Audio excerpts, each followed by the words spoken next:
বিদেশে আছেন, হয়তো মধ্যপ্রাচ্য, ইউরোপে, অস্ট্রেলিয়া বা কানাডায়। প্রতিদিন কাজ করছেন, টাকা পাঠাচ্ছেন, কিন্তু মনে একটাই কষ্ট, ইস, যদি বাবা মাকে একবার পাশে রাখতে পারতাম, ঘুরিয়ে নিয়ে যেতে পারতাম, স্ত্রী সন্তানকে যদি নিজের কাছে রাখতে পারতাম। অনেকেই চান পরিবারকে বিদেশে নিয়ে আসতে, কেউ ভিজিট ভিসায় নিয়ে ঘুরতে, কেউ বা ডিপেন্ডেন্ট ভিসায় স্থায়ীভাবে একসাথে বসবাস করতে। কিন্তু সমস্যা কোথায় জানেন? কোন ডকুমেন্ট লাগবে ঠিকমতো আমাদের জানা নেই। বাংলাদেশ থেকে কোন কাগজ কিভাবে কোথা থেকে সংগ্রহ করব আমাদের জানা নেই। অনুবাদ, নোটারি, মন্ত্রণালয় থেকে সত্যায়ন, এই প্রক্রিয়াটাও আমাদের অনেকের অজানা। কোন ডকুমেন্টে কত টাকা খরচ হয় এটা সম্পর্কে আমাদের সঠিক ধারণা নেই। এই অজ্ঞতার সুযোগ নেয় অনেক ভুয়া এজেন্সি বা প্রতারক চক্র।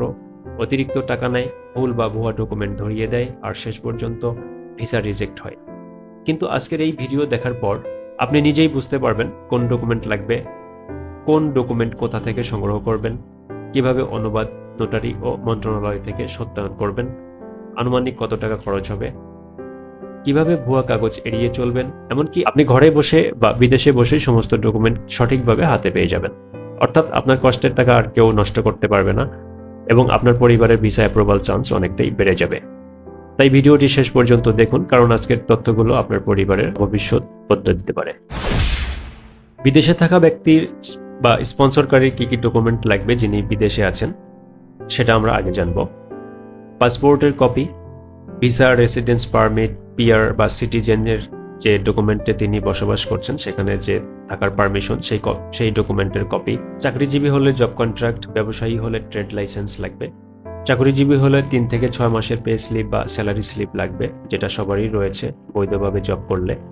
6 মাস থেকে 1 বছরের ব্যাংক স্টেটমেন্ট লাগবে, যেটাও সবারই রয়েছে। ট্যাক্স রিটার্ন ডকুমেন্ট লাগবে, যদি সেই দেশ অনুযায়ী আপনার ট্যাক্স রিটার্ন থাকে সেটার প্রয়োজন হবে।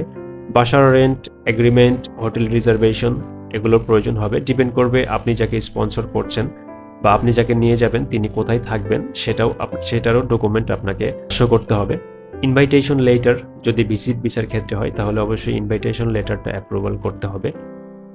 ইনভাইটেশন লেটারটা আপনি যে দেশে রয়েছেন সেই দেশের ইমিগ্রেশন ডিপার্টমেন্ট রয়েছে যারা ইনভাইটেশন অ্যাপ্রুভাল দেয়, শুধুমাত্র ভিজিট ভিসার জন্য প্রয়োজন। সেটা কোম্পানি ভিজিট বা ফ্যামিলি ভিজিট হতে পারে। এখানে আরেকটা জিনিস গুরুত্বপূর্ণ হচ্ছে, যিনি স্পন্সর করে তার কিন্তু অবশ্যই পর্যাপ্ত পরিমাণ উপার্জন থাকতে হবে। আপনি যাকে স্পন্সর করছেন বা যাকে ইনভাইট করছেন তার যদি থাকা খাওয়ার খরচ এবং প্রতি মাসের যে একটা খরচ আছে সেটা চালানোর জন্য যদি আপনি স্পন্সর করে থাকেন, সেক্ষেত্রে কিন্তু আপনার সেটার জন্য যথেষ্ট উপার্জন থাকতে হবে, যেটা আপনার মাসিক উপার্জনে ব্যাংক স্টেটমেন্টে প্রুভ করতে হবে।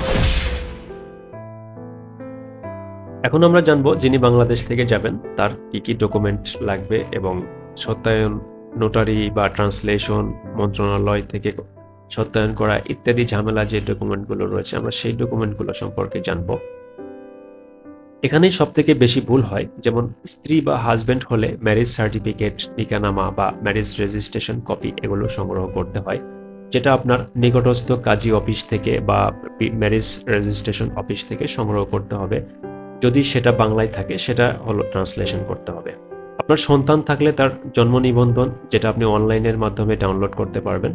যদি অনলাইনে না থাকে তাহলে ইউনিয়ন পরিষদে গিয়ে অর্ডার করতে হবে, এরপরে কয়েকদিন পরে আবার অনলাইনের থেকে ডাউনলোড করা যাবে। এরপর রয়েছে পাসপোর্ট অবশ্যই অনলাইনের মাধ্যমেই করা যায়, একদম ঘরে বসে করা যায়, কোথাও যাওয়ার প্রয়োজন নাই, শুধুমাত্র বায়োমেট্রিক দেওয়ার জন্য যেতে হয় এবং পাসপোর্টটি সংগ্রহের জন্য যেতে হয়। বাবা মায়ের নাম সঠিক থাকতে হবে, অবশ্যই এটা চেক করে নেবেন, জন্ম তারিখটা চেক করে নেবেন।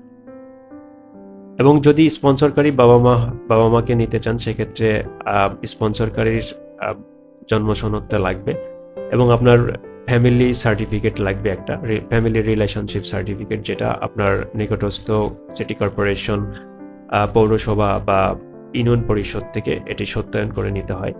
এরপরে লাগবে জাতীয় পরিচয়পত্র, যেটা আপনার অলরেডি রয়েছে। সবচেয়ে গুরুত্বপূর্ণ বিষয় হচ্ছে সব কাগজের নাম, জন্ম তারিখ, বানান, বাবা মার নাম একদম মিল থাকতে হবে, সেগুলো অবশ্যই কিন্তু চেক করে নেবেন। এক অক্ষর ভুল থাকলেও কিন্তু সমস্যা হয়ে যাবে। এখন আমরা জানব অনুবাদ, নোটারি এবং সত্যায়নের বিষয়টা।